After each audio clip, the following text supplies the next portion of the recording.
of you to another episode of Prostate Cancer Awareness Series, which is brought to you by the Integrated Health and Wellbeing Council and powered by AstraZeneca. I'm your host, Dr. Behjat Moini, and today we will be discussing about essential questions if prostate cancer touches your life. And to discuss about this very pertinent issue, I have with me Dr. Rajesh Bolam, who's a consultant medical oncologist and hemato-oncologist at Yashoda Hospital, Secunderabad. Welcome to the discussion, Dr. Rajesh.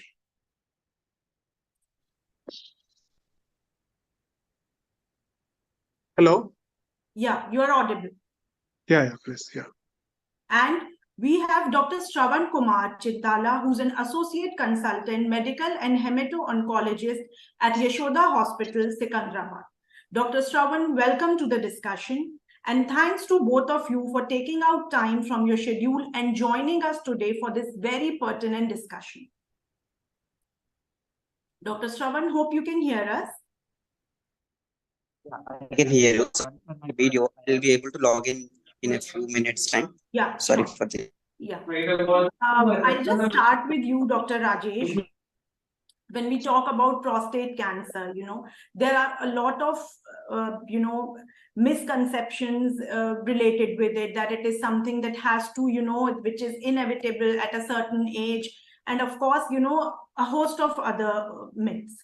So if we start with the first basic question, how would you explain prostate cancer, especially when we talk about its relation with, men, and how after a certain age, they are supposed to take that test and, to be cautious? Yeah, it's a wonderful question. The incidence of prostate cancer is increasing day by day, more because of more availability of the screening test and because of the increasing of longevity. If you see, the most important risk factor for the prostate cancer being the age. As the age increases, like 70, 80, the incidence of prostate cancer keeps increasing. So it is important to understand the risk factors and to screen them. So if you ask me one particular question like what are all the main risk factors for the prostate cancer, it could be age, ethnicity, male sex, and non-modifiable. Whereas for a if you consider a modifiable risk factors, it would be like smoking, alcohol, and diet, obesity. So we have got 3 non-modifiable risk factors and 4 modifiable risk factors for prostate cancer. Most importantly, coming to first, we'll be discussing the non-modifiable factors, and then of course we'll be coming to the modifiable factors, how that switch to a healthier lifestyle is very important. Coming to non-modifiable risk factors, do you think genetics play an important role? It is something that some people are more, because you talked about how your ethnicity is important. Asian men are more prone to prostate cancer. What is your take on that? Yeah, it's a wonderful question. Yes, prostate cancer do also have the genetic risk. That's the reason we take an important family history, because this runs in family. And one of the important genetic thing which one should be very aware of is BRCA. So majority of the times whenever we say of BRCA, we think of only breast and ovarian cancer, which is more common. But if you see BRCA, especially BRCA2, it has got more association with pancreatic cancer and prostate cancer as well. So 2 to 3 things which are important, especially when you are talking about genetic factors in breast cancer, in prostate cancer, is usually it is a cancer of elderly men, more than 70 years. If you are seeing prostate cancer in a young man, like less than 50 years, or if you're seeing a prostate cancer in a group of family members, like 2 to 3 family members affected in the same family, or if you are a prostate cancer family member, the wife or in the same family, if the other family members are having breast or ovarian cancer, we should think of BRCA, that is BRCA2. And second thing, there's a specific type of prostate cancer, especially transitional type, wherein which this is usually chromosome related prostate cancer, which is usually seen in a younger age group, preferably less than 50 years. So yes, genetics do a role. And the most common thing one should look is HRD, BRCA, and chromosome related prostate cancers. These three should one should be aware of, especially when in relation to genetics and prostate cancer. Since it is said that prostate cancer is one of the most easily treated cancer, provided it is detected early. So Dr. Shravan, coming to you, of course PSA is there. Dr. Shravan, am I audible? Yeah. If you could please switch on your camera.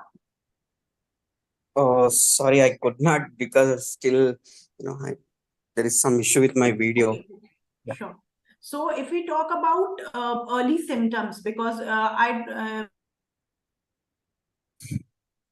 not many men, though it should be a routine after, it is said after a certain age, when you are in your early 40s, you should start going for PSA, tests.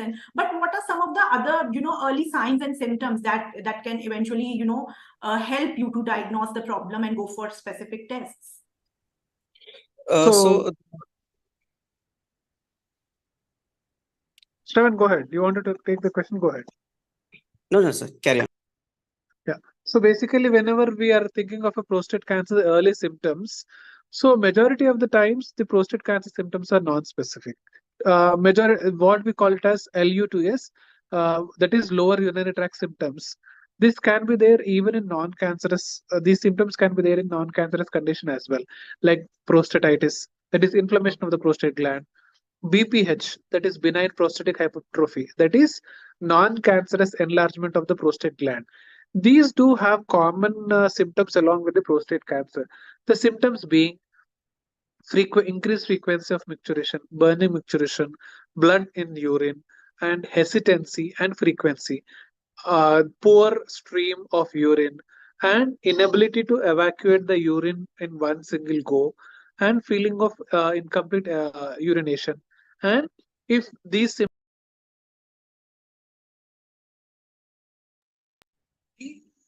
because of the fact you can even have pedal edema. So one should be aware of these symptoms, but mind you, these symptoms are not these specific for prostate cancer.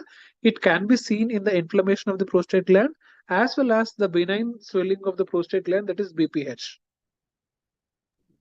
Right, Dr. Rajesh. Dr. Shravan, coming to you, since Dr. Rajesh has already talked about family history, genetics, and when we talk about other non-modifiable risk factors, what other risk factors can you think of when it comes to prostate cancer? So there is a dilemma regarding the, especially with respect to diet and physical inactivity and obesity. But if you ask me, is there causative factors for prostate cancer? But there is no 100% data to confirm that though these are attributable, but they are not scientifically proven as of today, they may cause prostate cancer. Right, very rightly you've talked about how coming to Dr. Rajesh, coming to modifiable risk factors, because if we talk about not only prostate cancer, any other type of cancer, obesity, heart diseases for that matter, and to a certain level, we have seen that it is this switch to a modern lifestyle where we are spending lots of time in front of TV, mobile, not going out for walks and things. So you think that a sedentary lifestyle and that switch to urbanization has somewhat played a role in just, in the increase in gradual numbers? Yeah, definitely. When it comes to the increase in gradual numbers, two things have played a major role. That is increased techniques of diagnosing the prostate cancer. Previously, prostate cancer never used to be like men never used to get a screening done, or suppose if they get an ultrasound, or if they're having a BPH with mild PSA elevation, they should ignore it and they should have taken normal treatment. Definitely, the investigations have picked up and the awareness have picked up. That is one of the reasons why the cancers have been picked up more. Second, as I said, it is a disease of aging. The longevity of the men is increasing, hence the incidence has increased. And the third most important thing, which you have rightly said, it is more to do with the lifestyle changes. Especially the sedentary lifestyle, which is leading to the obesity, is an indirect cause or a risk factor for a prostate cancer. And change in the dietary habits, especially increase in consumption of fat, which indirectly leads to the obesity, is one of the proposed risk factor for the development of prostate cancer. But one thing, as rightly said by my colleague Dr. Shravan, the association for other cancers like lung cancer causes smoking. Smoking causes lung cancer. The association causation is very clear, and almost it's 99 to 9.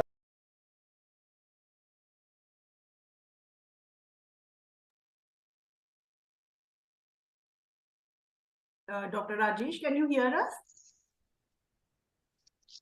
Hello. Yes, yes. Yeah. But when it comes to the prostate cancer, the causation is not so strong, but still, nevertheless, they have been implicated. As I previously also said, diet, exercise, sedentary lifestyle have been implicated in the proposed risk factors for the prostate. Right. Coming to you, Dr. Shravan, since there have been, like Dr. Rajesh also talked about how we have seen advancements in diagnostic techniques, and apart from that normal, which was initially the PSA test, which was initially the basic test for to know that your PSA value. So coming to more advanced techniques now, what are some of the more advanced diagnostic techniques then that have evolved over the years, and what are their benefits or limitations when it comes to their um, just comparing them with a proper PSA? What are some of the advanced techniques that we have seen over the last years, and how are they better or in some way limited in correct diagnosis? So thanks for the question. This is a great question. So apart from the PSA, which we normally know, and most of the patients in a day-to-day life, they're aware about of this test. So coming to the next version of PSA, that is called PSA density. So it is not only just the alone PSA value which determines the risk of prostate cancer, or those who are diagnosed to be prostate cancer. There is something called prostate density. So which actually is called a serum level of PSA level to the prostate size. Suppose if you take a man with a small prostate size, so obviously the ratio will be increased, the PSA will be more. It doesn't mean that though his prostate is small, but PSA is significant to that prostate, it is also to be considered as a significant PSA density test. Moving from PSA to PSA density, there is something called PSA velocity. So if we have a PSA velocity, that is increasing PSA, suppose if you take an arbitrary value of more than 0.75 in a year time, so that is also to be considered as a significant value for the PSA to be risen. So we have to evaluate all these things. So PSA density, moving to PSA velocity. So after after we have done all the serological tests, next comes the radiological evaluation.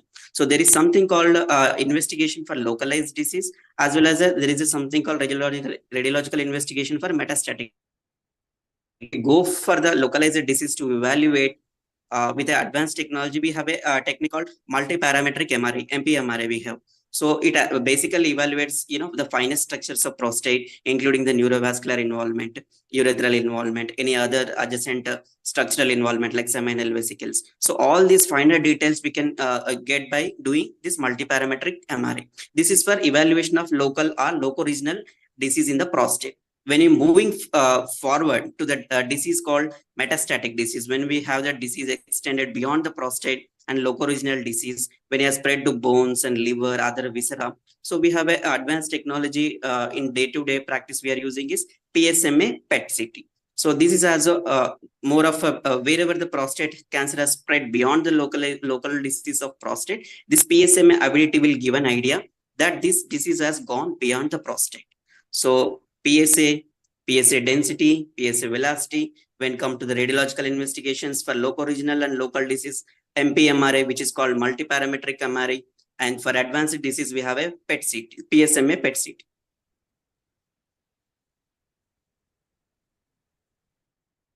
To you, Dr. Rajesh, when we talk about, because of course we will be talking about the treatment modalities and what other, how it has evolved over the years in the last section. But as of now, when we are discussing about the important, risk factors, and so would you say that, there are certain occupational risks associated with when we talk about prostate cancer. What is your take on that? As I said, the risk and causation for especially for prostate cancer is not well established, as is the case with the lung cancer with smoking or asbestosis with mesothelioma. However, there are certain occupations like dye industries, people who are working in alcohol containing industries, mines. These do have a minute elevated risk of prostate cancer when compared to the other. Meaning, in general, genitourinary, the chemicals, dyes, and aniline dyes, but however, as is previously also said, the cause effectiveness is not well established in a larger randomized control studies. Right, Dr. Rajesh. Coming to, we've talked about risk factors and how change in your lifestyle can play an important role, though prostate cancer, as I can understand from the discussion, is most of the, risk factors are there which are non-modified. True. Coming back to the treatment modalities, because I have seen a lot of myths. Even in my close family, I have seen people saying that no, we don't want to go for that surgery, it can affect our quality of life. And then of course when we talk about radiation and everything, they say that it has a negative impact on your quality of life. So what are some of the treatment options, and how have they evolved if we talk about taking the different stages? Because what I believe is that your treatment option would depend on the stage of your cancer. Which stage are you, so what are some of the treatment options, and how those have evolved over the years? Yeah, it's a wonderful question. As you rightly pointed out, the treatment depends on the stage, and there's something called as risk category. So that for broadly we can consider the prostate cancer into three stages. One is localized, second is locally advanced, third is metastatic. Localized tumor being the tumor located only into the prostate gland. Locally advanced meaning local prostate gland along with the surrounding structures like involvement of seminal vesicles and locoregional nodes. Metastatic being it has gone spread beyond the prostate gland to a distant organs, may it be bones, liver, or any other organ. So, for a localized prostate cancer, we have got two options. One is a surgery, second is radiation therapy.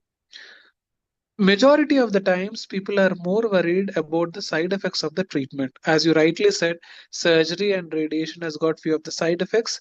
And now, if you see, it has the treatment options have progressed a lot. So previously they used to do open surgeries. Later, there is due to the development of the more and more infrastructure, laparoscopy. Now, the most advanced treatment for a prostate cancer is robotic prostatectomy, because the major worry these people have is the surrounding structures being getting damaged during the surgery, like seminal vesicle or these vas deferens, which might lead to the sexual dysfunction, ejaculatory dysfunction. This is one of the commonest problem these patients do face. So, and post surgery, the recovery period, pain. So, something related to sexual dysfunction, pain, and taking long time for the recovery are three common things which will run in a patient's mind for not choosing the prostate cancer. All the three have been addressed with the newer techniques, especially with the robotic prostatectomy. The surrounding structures can be preserved. Exclusively, you can target only the prostate gland and remove it in toto with capsule without hurting, without damaging the surrounding structure, because you have got a 3D vision, 360-degree of freedom of movement. Because of these two advantages with the robo, so you will this is one of the latest advances. Coming to the second question, coming to the second modality of the treatment, that is radiation technique. Previously we used to follow a conventional radiation, wherein which when we use the radiation, we used to give it for a long period of time, long period of duration, usually 25 days to 30 days, 50 to 60 grays of radiation used to be given over a long period of time. When we are giving this, the major side effects would be the radiation being hit to the surrounding organs. In front of the prostate, we do have a got bladder. Back of the prostate, we do have got a rectum. So when we deliver the radiation to these glands, so when the radiation hits the bladder, you will have cystitis. When the radiation hits the rectum, we do have got a proctitis. So because of these radiation for a long period of time, they do have the damage of rectum and the urinary bladder, because of which they do have a long-term symptoms. Now, with the technique of evolving of newer and newer modalities of treatment, like for example, we do have got latest technique called as MR based LINAC. So previously we used to treat with the CT based CT LINAC. Now we have got MR LINAC, wherein which more precisely we can do the radiation without the radiation being hitting into a in front to the urinary bladder and back to the rectum. So with the proper techniques and proper delineation marking, we can avoid the radiation hitting this. So this is the MR LINAC is one of the advancements, especially when it comes to the radiation technique. And the second thing is hypofractionation. Meaning previously we used to give 25 to 28 days of sessions of radiation, and each day around 1.8 to 2. Now with more and more precision, we are able to deliver higher quantity of dose of radiation in a single day. So we can finish off the radiation 5 to 10 days. So there in which we can shorten the duration of treatment, we can reduce the toxicity. So coming to the second advanced technique in the treatment of prostate cancer is radiation, that is newer technique called as IGRT with a MR LINAC. So these two are few of the advances in a localized treatment. Like for example, surgery, we do have got robotics. In radiation, we do have got MR LINAC and hypofractionation. When it comes to an advanced disease, that is a stage 4 disease, we do have previously only chemotherapy and hormonal therapies as an option. Now, the latest advances we do have got are PARP inhibitors. As I said previously, this genetic, when I'm speaking about the genetic history in a prostate cancer, BRCA, which people used to think only mainly to breast and ovary, now that has got role even in a prostate cancer as well. Whenever the BRCA mutation is positive, we can use the tablet called as olaparib. And there is one more thing called as PRRT therapy, that is PSMA based therapies.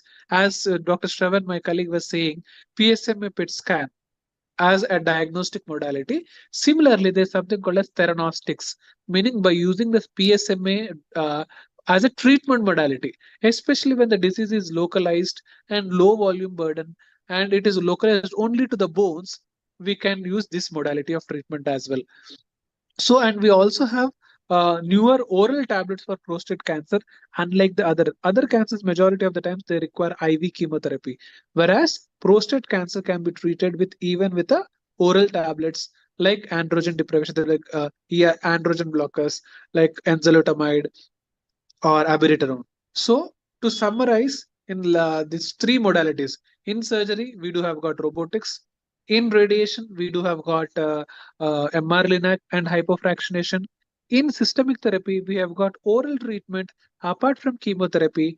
And the latest treatment what we have got is lutetium therapy or PSMA based therapy. So these are four advanced techniques which are present in the treatment armamentarium, especially for a prostate cancer.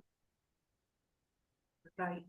Dr. Rajesh, you have given us a complete, full overview of the different treatment modalities, and that indeed was a very, very insightful answer.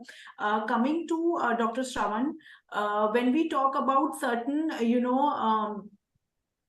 physical conditions like benign prostatic hyperplasia, so do you think they are important risk factors, if there is and Dr. Rajesh Bolam also talked about some of the symptoms which might not be the symptoms of prostate cancer per se, but of other infections, urinary infections, and so you think some of the overlying already there some physical conditions are there which may in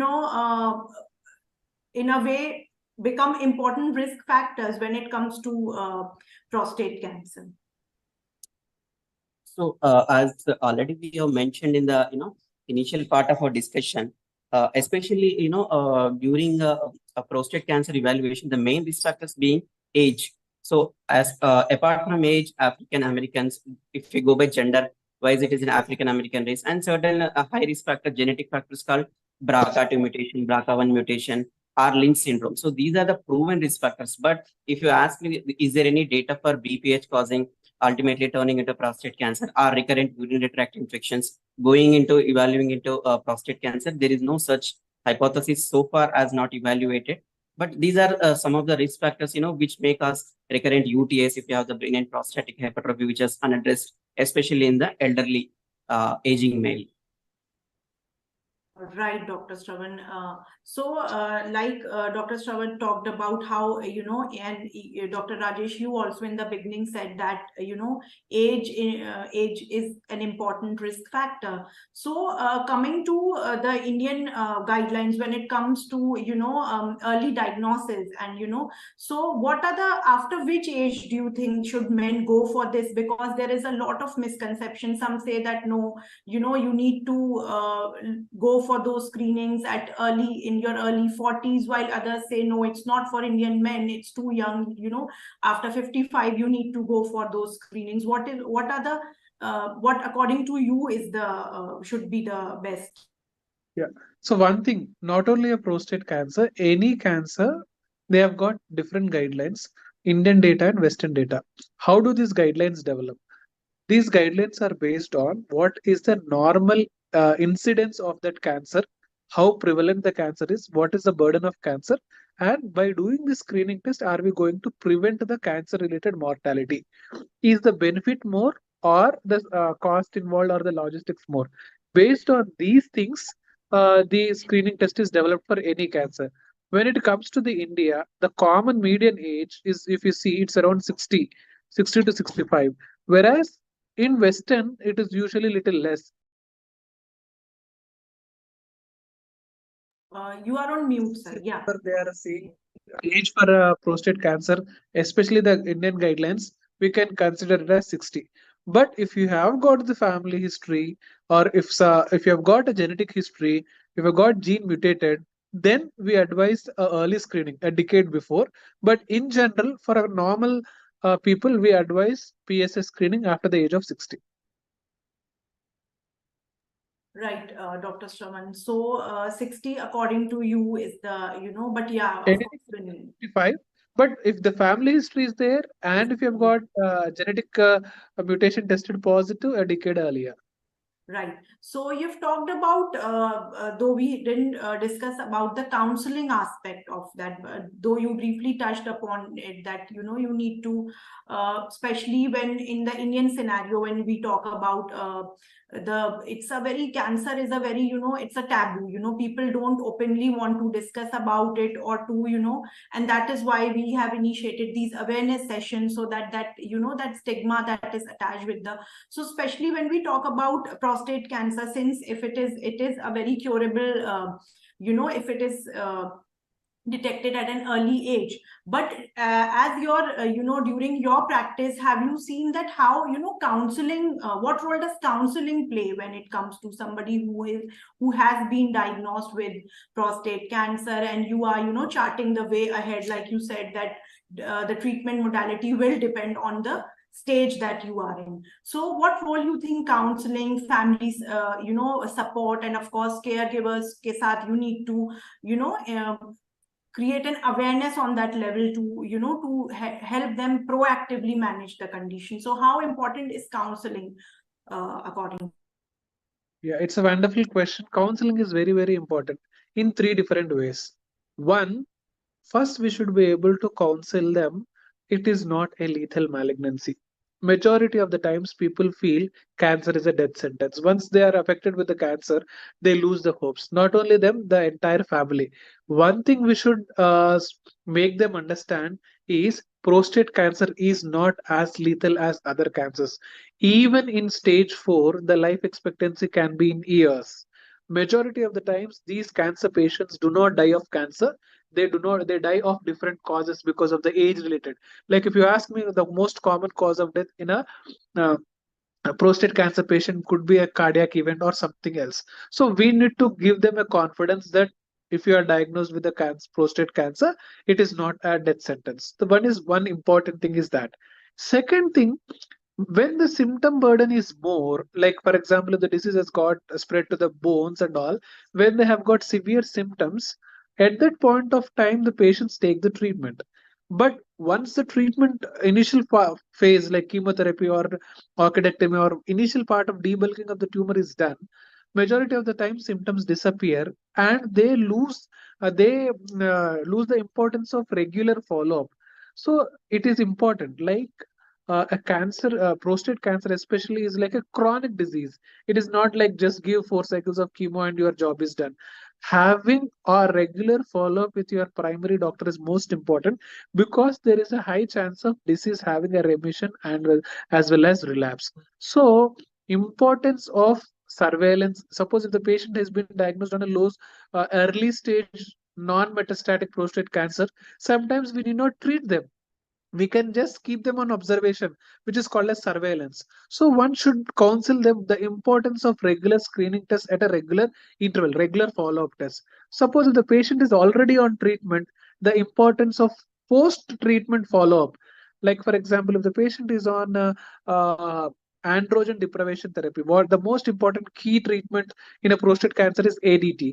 Especially when the patient is on ADT, they are more prone for cardiac thing, they are more prone for osteopenias. So the importance of the other supplemental treatments like bone strengthening injections, these are all things you need to counsel. It is not just a cancer treatment, but also you have to treat the patient holistically and counsel them like what things can be done during treatment, what things they have to take care, especially regarding their diet, especially regarding their physical activity. These things has to be counseled.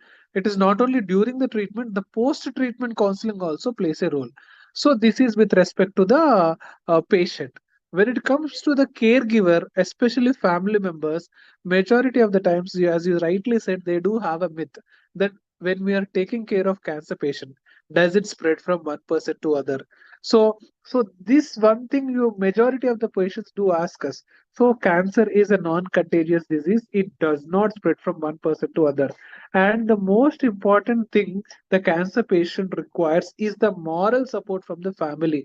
Because especially these patients do have cannot express the symptoms for a long period of time. By listening to the word cancer itself, they are shattered. So it is not just the financial support the family has to give, the moral support that we are there with you in your journey is the most important thing. And we need to take the attenders into the confidence, family members into the confidence, saying that by giving the effort of treatment, this patient is going to survive long, and this patient requires your moral support as well into the treatment aspect. So counseling the patient during the screening, during the treatment, post treatment follow up, and counseling the family members how they should take care of a patient who is on treatment and post treatment, and breaking few of the myths like cancer is non-contagious, it will not spread by taking care of those people. So these all are important aspects of counseling when it comes to a patient and the family members. Very lucidly you have talked about the importance of counseling when it comes to prostate cancer. Dr. Shravan, coming to you, when we talk about the whole cancer support system, like Dr. Rajesh also talked about how the whole holistic health good health outcome is the basic aim of the treatment. So talking about navigating these challenges in your practice, what are some of the gaps or areas that you need, that the patient is needs more support, or maybe is not able to handle those issues, and how you think counseling can play a very proactive role in bridging those gaps? So, as Dr. Rajesh sir has clearly mentioned, counseling plays a clear role in starting from patient enters to your chamber, starting from the screening at his native place when he get diagnosed with some, rise in PSA or clinical symptoms of lower urinary tract symptoms, or there is some radiological suspicion after, serial PSA evaluation. So starting from screening to do the diagnostics test and to counsel once the diagnosis is confirmed, whether it is a localized disease or metastatic disease, coordinating all these things and helping the patient and understanding the relatives, what the important, diagnosis and how to convey this information to them. And moreover, after confirming and confirmation, we need to clearly, able to say this information to the relatives and what are the steps in further due course of, hospitalization. Most of the times what happens is, as Rajesh sir has clearly mentioned, prostate cancer is a cancer of an elderly age. Most of the times these patients are with, suffering with multiple comorbidities. It's not just the prostate cancer itself. They may be having hypertension, diabetes, multiple cardiac issues, thyroid related issues, obesity, and they will be frail by the time this advanced disease comes into their life. So we need to have, proper coordination with all other departments, including the physician, cardiology, nephrology, and coordinating with all these people and having a good communication, especially during, when we plan the treatment holistic. So this overall, conveying the message to the patients and also, allaying their relatively anxiety to the caregivers and coordinating with all the other departments, especially, multidisciplinary tumor board, what we call as. So all this plays a vital role in, managing a patient of prostate cancer holistically in due course of time. Dr. Shravan. Dr. Rajesh, coming back to you, when we talk about, you've already talked about the treatment modalities that are available as of now. If we talk about some of the emerging research or development when it comes to, in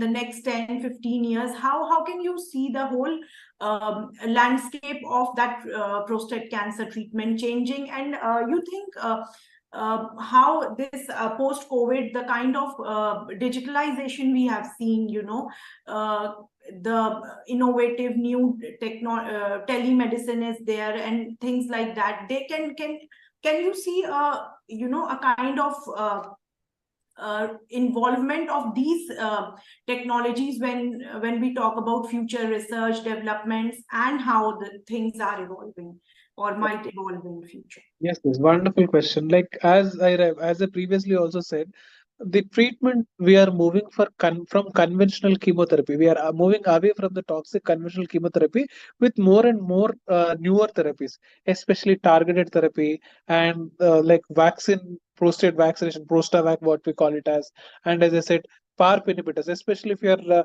having a BRCA mutation, uh, treatment with PARP inhibitors. Previously, we used to treat the symptoms. Now we are trying to understand the cause. What is the causative agent which has caused? And if your underlying causative cause is a genetic one, we are trying to address it with. Suppose if the BRCA gene is implicated in the development of prostate cancer, we are trying to attack it with the PARP inhibitors, the olaparib. So we are not only treating the symptom, we are not only treating the cancer, we are moving ahead fast, and we are trying to identify the cause why this patient has developed the cancer and can we do something to prevent it. In this pathway only we have moved to the PARP inhibitors. And the second thing what we have previously also discussed, one of the advanced thing is lutetium based therapy like PSMA, one of the agents which is used for the diagnosis. This also can be used as a theranostic measure for the treatment part as well. If you are having a low volume disease, bone only restricted disease, then this PSMA therapy can be used. So PARP inhibitors, novel AR blockers, and PSMA PET. These three are the latest treatments which are available in the prostate cancer, especially when it comes to systemic disease. Coming to part two of the question, like usage of telemedicine, usage of artificial intelligence, how is it increase? How can it be implemented in this? So one important thing, as previously said, a simple rise in PSA is not prostate cancer. One thing one should be this message should be very clear. Increase in PSA is not equivalent to prostate cancer. So when one should be more cautious and when one should be visiting either a urologist or an oncologist is, as previously Dr. Shravan said, it is the not one single rise, it is the increase, serial values increase. Suppose today PSA is 5, tomorrow it is in a week's time, in a month's time it is becoming 10, and other month it is becoming 20. Increasing PSA values. And PSA density and velocity, the speed with which it is increasing, will determine whether the chances of prostate cancer, yes or no.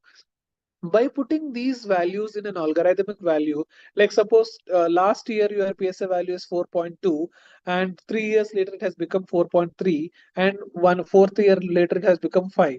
So by taking this, the trend, serial trend, is it going more in favor of a benign cause or an oncological malignant cause? These info can be given into AI. Like we have got few nomograms to decide whether some patient can go for a observation or some patient will need an intervention, yes or no.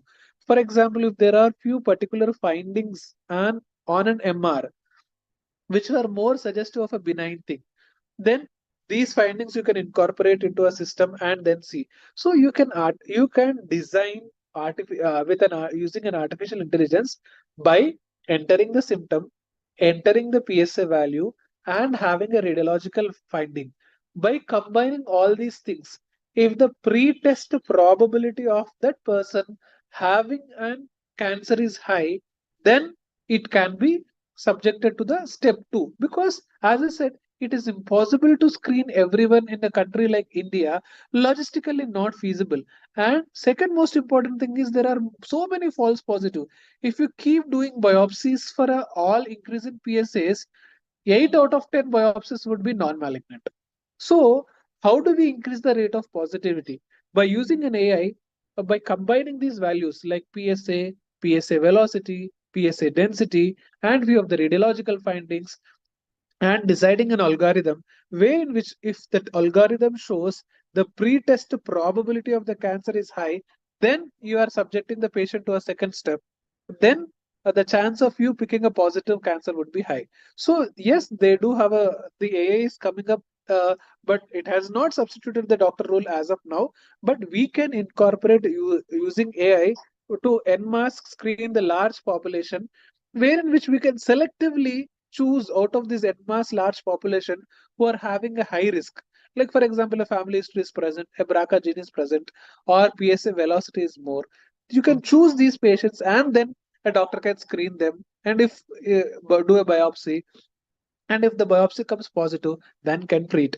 So you can use telemedicine and AI in screening 10 out of 10,000 people and then selectively treat them. Because as I said, if you keep on doing a biopsy for all elevated PSAs, 8 out of 10 will be benign. Unnecessary, they have to pass through this mental trauma, iatrogenic trauma post biopsy. These all things can be avoided by using artificial intelligence. Right, Dr. Rajesh. Very rightly you've pointed out how these technologies can, in future change the course of detection, especially. Coming to you, Dr. Shravan, because we've already covered most of the part when it comes to treatment option. But if we talk about your practice, what are some of the, because we can use this platform to to address those myths or misconceptions that people have about prostate cancer, about the after effects of any kind of treatment modality, or even about the risk factors, like Dr. Rajesh talked about how people would ask, caregivers would ask whether it's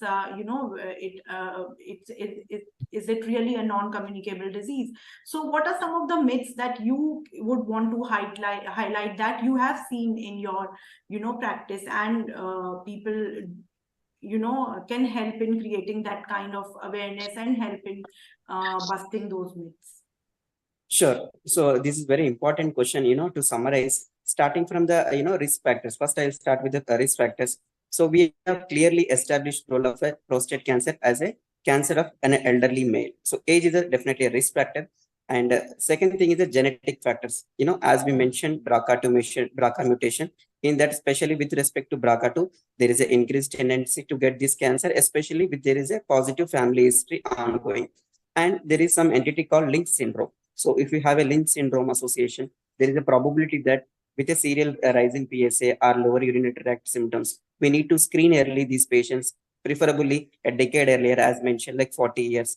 And third thing is, as so far the data is not yet confirmative for obesity, physical inactivity, and weight gain, and alcohol or smoking consumption. So these have not clearly established as a causative role for prostate cancer. When compared to like lung cancer, we have a clear role that smoking causes lung cancers. But if you, in a general population, smoking, diet, alcohol, physical inactivity, these are not proven risk factors. But however, it doesn't mean that, we can do all these things. It doesn't cause, but it may be causative risk factor for other cancers. But with respect to prostate cancer, these are not so far established 100% causation for the prostate cancer. Second important thing when come to the diagnostic part, screening and diagnostic part. So first we'll start with the screening thing. So screening, just one value of prostate PSA, raised on a health checkup in a, elderly gentleman, it doesn't mean that he is suffering from, prostate cancer. So it has to be very clearly inculcated in the general population that a single reason value of PSA doesn't mean that it is not a prostate cancer. Prostate cancer is a conundrum. So basically, you have to see the symptomatology, lower urinary tract symptoms, serial rise in PSA elevation, and there should be, a clinical examination where there is a hard nodular prostate in an elderly gentleman with a serial rise in PSA, and there is a radiologically documented disease. So this is a starting from symptoms to radiological evaluation. We have to see it's not just a simple reason value of PSA doesn't mean that you are landed up in a something grave problem, and you should not be, aggressively evaluate that, single value. We have to monitor 4 to 6 weekly interval, and we have to see the symptoms. Is there any radiologically documented disease? Then only we'll go and do the biopsy. Especially if the biopsy also, we have to be very careful. All recent PSAs, we should not biopsy at all. And if at all there is serial rise in PSA, and it has to be a life expectancy of at least more than 10 years.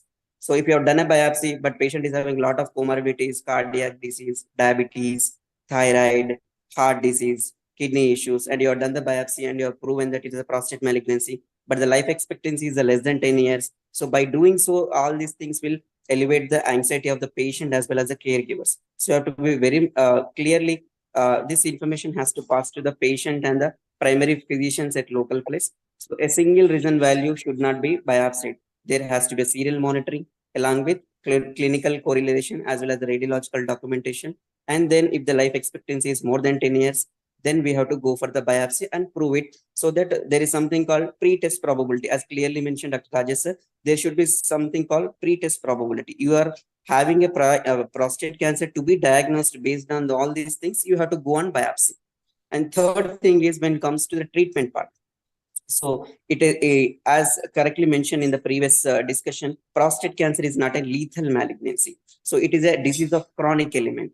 We have a diabetes, hypertension. In blood cancer, we have called something called multiple myeloma. So basically, prostate cancer is a chronic disease because of the evolution of the various modalities of treatment. So now this disease became a chronic one rather than a lethal malignancy like a pancreatic cancer or gallbladder cancer or hepatobiliary cancer. So this is not such a very aggressive malignancy. This is a very chronic malignancy. There are various treatment options. Nothing to apprehend when you have, even if you have diagnosed with a prostate cancer based on all your findings and biopsy. So still we have a scope, and this disease will be treated, and we can have a good life expectancy with the available treatment options. And fourth one is cancer is not a this prostate cancer is not a contagious disease. So this has to go to clearly to the patient relatives and caregivers that prostate cancer is not at all a contagious disease. By giving care to the patient, you are doing a very faithful job. It's not at all that this is not at all contagious disease. So these are the few things which has to be kept in mind, and this information has to go to the patients and patient caregivers and to the general public and the local healthcare providers also. So these are the very few pertinent points, but very important in the day-to-day practice, so that we can convey the better information in the long run. Right. For that level of awareness creation, it's important. Dr. Rajesh, coming to you, when we talk about, we've already talked about how early detection is important in managing prostate cancer risk. But because we have seen that kind of reluctance, that hesitancy in Indian men to go, to get themselves screened. So what message would you give them through this medium, that when it comes to proactively going for screenings, and which can further help them for better, better treatment modality and better health outcomes. Yeah, as I said, awareness is a key. Majority of the times, patients do not go for the screening because they think that if they are diagnosed with a cancer, if their cancer has got spread, they have got so many myths that it is incurable, it's a death sentence. When they don't have any symptom, they will have they will have very low acceptancy to accept the same. So once by giving them a confidence, if you are able to diagnose early, you can be treated well, and all cases of prostate cancer need not require treatment. A very low risk localized CA prostate can very well be kept on surveillance. So we need to give an important message that it is curable. All prostate cancers are not lethal, and by increasing the awareness, by if you are able to screen more and more people, only a high risk individuals would require treatment.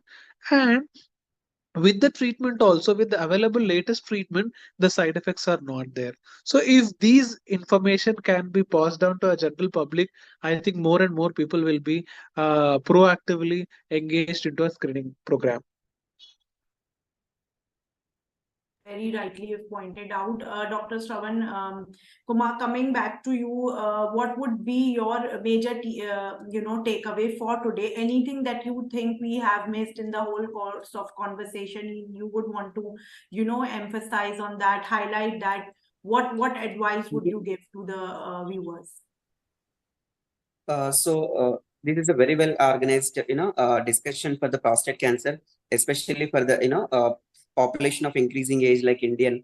We have a very good life expectancy on par with the Western population because of, availability of good treatment modalities, good diagnostic modalities. So there is no the reason to fear that even if you have diagnosed a prostate cancer, it is the doors are always open. There are very good treatment options, and there is still hope. It's not a lethal malignancy. So we have to be very clear in our information in saying that prostate cancer is a treatable malignancy with a lot of treatment options, starting from the IV and androgen receptor pathway inhibitors to advanced treatment like PARP inhibitors and lutetium-based therapies, even actinium-based therapies. So there are a lot of treatment options, and it is a disease of elderly age, and it is almost a disease like a chronic disease. It's like a diabetes, hypertension. With the availability of various treatment modalities, we can increase the life expectancy as good as a normal individual if properly treated and diagnosed early. And if the awareness in the general public with the prostate cancer, with the general information available, it has to be there. Right. Dr. Rajesh, coming to you, what would be your major takeaway for today's session? Any other information that you would want to put across that you think we have not covered in the whole course of discussion? 3 important takeaways. Importance of screening. One should start PSA screening from the age of 55. Second, once you are diagnosed with prostate cancer, need not worry. Consulting an oncologist and getting to know what stage is it, and not to fear the treatment modalities, because in surgery we do have got the latest technique like robotics. In radiation we do have got MR-Linac. In even chemotherapy, in systemic therapy also we have got newer options. So first important takeaway is to spread awareness regarding the screening. Second, even if you are diagnosed, try to know the latest advances which are available. And 3, most important thing is, it is not just the treatment alone.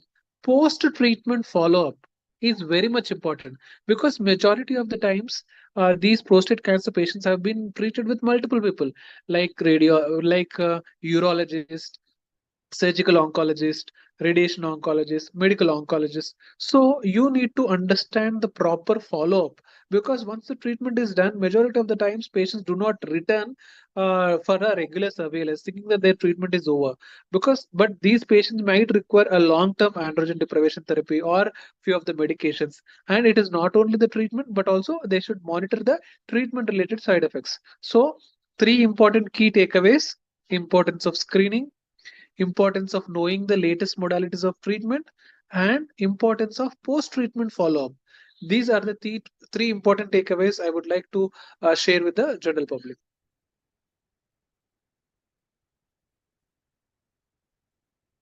Dr. Rajesh, that indeed was an insightful discussion, and I'm sure that we've touched upon many important aspects when it comes to prostate cancer. And thank you once again to both Dr. Rajesh and Dr. Shravan for taking out time from their very busy schedule and joining us today for this awareness creation session on prostate cancer.